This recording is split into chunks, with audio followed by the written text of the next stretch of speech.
Galerinha, tudo beleza? Hoje a gente vai falar um pouquinho sobre pneumo, na parte do padrão respiratório e a mobilidade torácica. A gente tem que entender, primeiramente, como acontece a respiração, quais os músculos envolvidos, o que cada músculo faz. Então, para entender isso, eu vou explicar com um desenho para falar sobre o principal músculo da respiração, que é o diafragma. Numa inspiração basal normal, o diafragma desce, quando ele contrai, ele desce. Muita gente tem dúvida nisso e acaba pecando nessa parte, porque a gente pensa que contraindo ele vai subir, mas não, o diafragma está aqui. Quando ele contrai, ele desce. Então ele está inserido nas costelas e na lombar. Quando ele contrai, ele vai descer. Como ele está inserido na parte da base do pulmão, o pulmão estando em cima desse diafragma, ele vai ser tracionado junto, aumentando os ângulos do pulmão. Então, aqui nesse desenho, o que eu queria passar era isso, que quando o diafragma contrai, ele vai descendo, contraindo a parte inferior do pulmão, que vai aumentar todos os ângulos do tórax, tanto o transversal, lateral e antero-posterior. Então, quando você faz uma inspiração, vamos dizer a forçada, para a gente poder explicar isso melhor, você vai aumentar todos os ângulos do seu tórax. Então, o tórax fica elevado aqui, em comparação quando você está expirando ou em repouso, né? Quando você não faz nada. Então, quando inspira, o diafragma vai descer, tracionar o pulmão e aumentar os ângulos do tórax. Quando você expira, o diafragma não contrai, ele relaxa. Então, ele relaxando, ele tá aqui embaixo, né? Contraído para você poder encher o pulmão de ar. Então, ele tá aqui embaixo. A hora que você para de contrair, todo músculo que para de contrair, ele relaxa. Então, ele sobe sozinho. Então, na expiração, não tem um trabalho ativo dos músculos. É uma força passiva, porque não entra a atividade muscular. A expiração, ela vem da retração passiva dos pulmões. Então, o pulmão vai retrair e vai liberar o ar que está dentro daquele pulmão. Com isso, o diafragma vai subir, certo? Na inspiração basal, a gente vai usar os músculos intercostais externos e o diafragma. Os intercostais externos também é uma confusão que o pessoal faz bastante. Eles ficam pensando que na inspiração são intercostais internos, porque ins lembra de interno. Então, gente, para vocês lembrarem que na inspiração são os intercostais externos, lembre de expansão. Quando você inspira, o seu pulmão expande. Então, vai usar os intercostais externos. Na respiração basal, então, o que é uma respiração basal? É você respirar normal, igual você está respirando aí agora. Se você não estava correndo, você está respirando normal. Então, é uma respiração basal, lenta, de acordo com o que seu corpo está pedindo. Agora, uma inspiração forçada, além dos intercostais externos e do diafragma, que é o principal músculo da respiração, você ainda vai usar os escalenos e o esternocleidomastoide, né? Então, você lembra de uma pessoa assim, imagina numa pessoa que está lá no leito, quase morrendo de asma, né? Então, o que ela vai fazer? Ela vai usar escalenos e ECOM, né? O esternocleidomastoide. Por quê? O diafragma e os intercostais externos não estão dando conta. Então, ela vai fazer o quê? Ó, pode reparar no meu pescoço aqui, como que ele vai fazer? Ó, quando eu respiro muito forte, quando eu inspiro muito forte. Então, ele vai usar os músculos acessórios, certo? Por quê? Porque os outros da respiração basal não tá dando conta de encher aquele pulmão de ar. Na expiração, foi o que eu já falei, né? A basal é uma expiração passiva, né? Porque quando você vai soltar o ar do pulmão, você não faz força muscular. Você não entra com atividade muscular. O diafragma sobe passivamente, relaxando, o pulmão retrai, né? É uma força que o pulmão tem, porque o pulmão tem forças elásticas. E uma das características da força elástica é que ela tem força para expandir e para voltar. Então é uma coisa passiva, né? Se você for encher uma bexiga, por exemplo, você vai fazer força para vencer aquela força elástica da bexiga para ela começar a encher. Quando ela encheu, se você tirar a boca da bexiga e soltar a bexiga, ela vai esvaziar sozinha. Por quê? Porque a força elástica vai espremer ela, vai espremer o ar que tem dentro dela. A mesma coisa acontece no pulmão. Na expiração forçada, aí sim vai entrar atividade muscular, né? Vai usar o reto abdominal, os intercostais internos. Tinha um erro no começo da lousa, tá, gente? Pode corrigir aí. Intercostais internos e os oblíquos. Aonde fica isso? Na região abdominal. O reto abdominal, os intercostais internos, que ficam por dentro das costelas, e os oblíquos, que ficam aqui do lado do reto abdominal, certo? Então, quando você vai expirar com muita força, você encheu o pulmão de ar e vai soltar, pode fazer isso aí na sua casa para você testar quais músculos entram em atividade. Coloca a mão na barriga, inspira forte, enche todo o seu pulmão e expira com força. Você vai sentir tudo durinho. Então, são esses músculos que estão entrando em atividade, certo? Para a gente saber o que é um padrão respiratório, é só você entender o que é um padrão. O padrão de qualquer coisa é uma coisa contínua, é uma coisa que é sempre daquele jeito, certo? E muita gente tem dificuldade de lembrar de como avaliar o padrão respiratório, não lembra se tem que respirar com a respiração basal ou com a respiração forçada, né? Uma respiração forçada, aí fica naquela, como que eu vou avaliar o meu paciente? Eu tenho que mandar ele respirar fundo? Ou eu tenho que mandar ele respirar do jeito que ele respira mesmo? Para você lembrar disso, é só você lembrar de tudo que é um padrão. Por exemplo, um padrão de escrita. Se alguém for avaliar o meu padrão de escrita, eu sou destra, eu escrevo com a mão direita. Então, se alguém for avaliar o meu padrão de escrita, ele tem que avaliar eu escrevendo com a mão direita, que eu escrevo sempre com essa mão.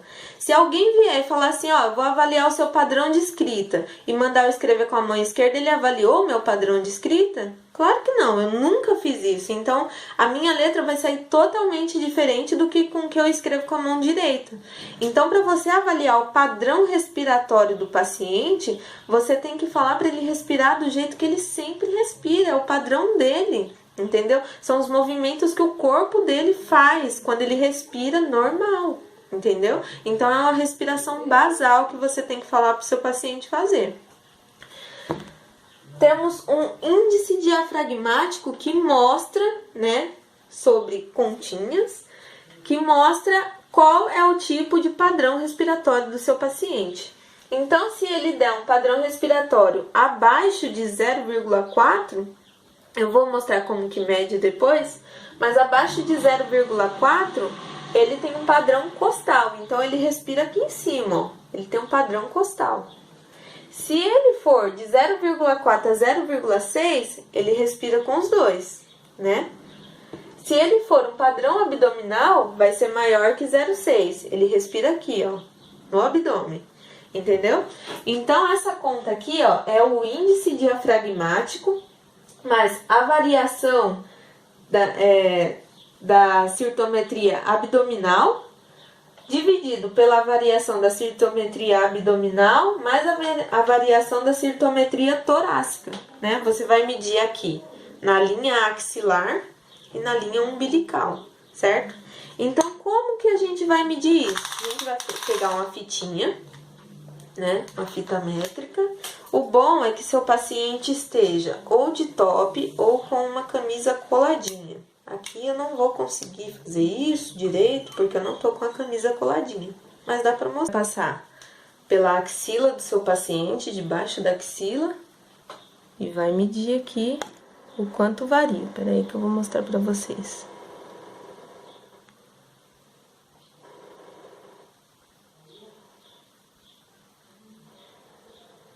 Ó, tá vendo como eu tá variando? Deixa eu pôr a mão por cima pra ver melhor.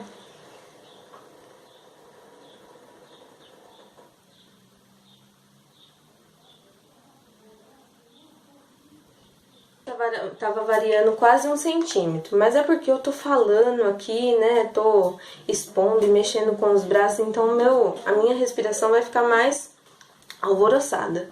Mas não é esse o meu padrão respiratório, tá?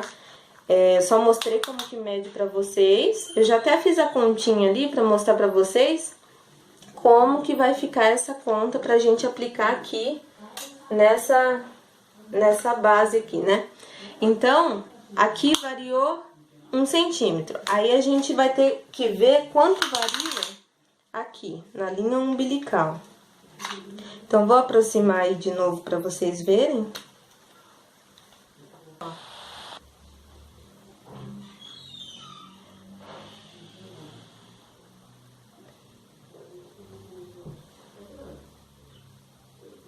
Tá variando uns meio centímetros, tá? Então, você vai fazer a conta em cima disso.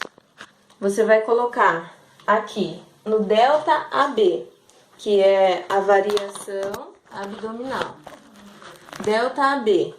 A minha variação abdominal é de 0,5. Aí você vai repetir esse valor aqui, 0,5. A minha variação da cirtometria torácica dá 1 centímetro. Mas eu fiz essa conta aqui em respiração basal. Eu não tô em respiração basal no momento, porque eu tô muito mexendo com os braços, então isso modifica a respiração da gente, né? A gente fica mais acelerado. Então eu vou fazer essa conta aqui pra vocês, vou mostrar pra vocês a minha respiração basal de verdade. Aqui eu coloquei os valores, nessa aqui que eu tô mostrando pra vocês, eu coloquei os valores que apareceu aí no vídeo, né? Que foi 1 e 0,5. Então se a gente fizer aqui 0,5 dividido por 0,5 mais 1, então vai dar 0,5 dividido por 1,5, certo? Então vamos ver quanto que dá isso. 0,5 dividido por 1,5, aqui, daria 0,3333. Então aqui, ó, entraria em 0,3, né? Seria um padrão costal, porque ele é menor do que 0,4, certo? 0,3, padrão costal. Se desse maior, padrão misto, até 0,6. Se desse maior que 0,6, um padrão abdominal, certo? Então, para a gente avaliar a cirtometria do padrão respiratório, é aqui na linha axilar e na linha umbilical, certo? Você vai na região do umbigo do paciente.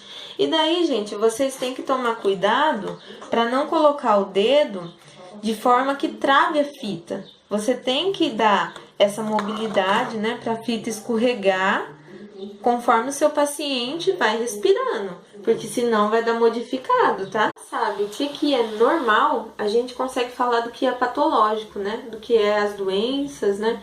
Então, uma respiração patológica, ela muda o padrão respiratório da pessoa.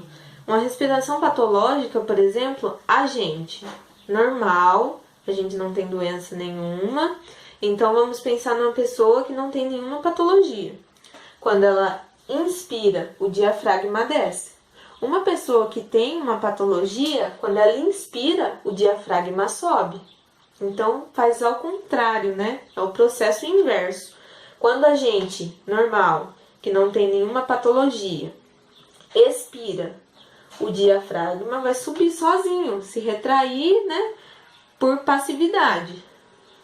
Em uma patologia, ele vai descer. Então, ele vai fazer o processo inverso, certo? Nessas patologias, como na inspiração o diafragma vai subir em uma patologia, né? O diafragma vai subir e na expiração o diafragma vai descer. Isso acontece porque os músculos escalenos, o esternocleidomastoide, os músculos acessórios, eles entram com tanta força, mas tanta força que ele vence os músculos da respiração basal. Então, ele vencendo o diafragma não vai funcionar da forma que deveria, ele vai fazer a operação inversa. Então, quando eu respiro com muita força, o meu abdômen vai retrair na inspiração, certo? O abdômen vai retrair, o diafragma ele vai subir, entendeu? Por isso que acontece todo esse processo. Os músculos acessórios vão vencer a força que o diafragma faz. E daí dá uma respiração assincrônica ou paradoxal. Para a conta do meu padrão respiratório, acabei nem mostrando, né? Ó, o normal é isso daqui, né? A cirtometria abdominal 0,3, abdominal 0,3 e a torácica 0,5. Então, o meu ID dá isso daqui, ó, 0,375. Que dá menos do que 0,4 de novo, é um padrão costal novamente, né? Ele mudou, assim, a minha frequência respiratória na hora que eu tava explicando o vídeo, porque eu tava mais, né, acelerada, mas não mudou o meu padrão, né, respiratório, que continua sendo costal. De mobilidade torácica, a avaliação é diferente dessa do que eu mostrei, né? Porque essa tinha que fazer em respiração basal, né? Linha axilar e umbilical só. Agora, para fazer a cirtometria da mobilidade torácica, do quanto seu tórax consegue expandir ou não, daí você vai ter que mudar todo o processo de avaliação, certo? Então, se você quer saber o máximo que ele vai e o máximo que ele volta, você vai ter que mudar a respiração do teu paciente. Você vai falar, paciente, inspira fundo e tira com força, expira com força, né? Então, ele vai encher o pulmão e soltar. E você vai ter que medir com a fita novamente, né? Qual foi a variação do teu paciente. Então, uma variação de até 3 centímetros é normal, é esperado para uma pessoa que não tem patologias, né? Se passar disso, pode procurar que alguma coisa tem. Para medir também são diferentes. É aquelas duas que eu já falei, né? A linha axilar, a umbilical, mas tem mais algumas, que é a média mamilar. Então, você vai colocar a fita aqui na linha média mamilar, aqui na tifoidiana, certo? Aí, novamente, aqui na linha axilar e na linha umbilical, certo? São essas os pontos de mensuração da cirtometria, né, para a mobilidade torácica. É isso aí, galera. Espero que tenha ajudado vocês aí nessa primeira aula. Nas próximas a gente vai desenrolando esse negócio que é pneuma. E é isso aí. Beijo, fiquem com Deus.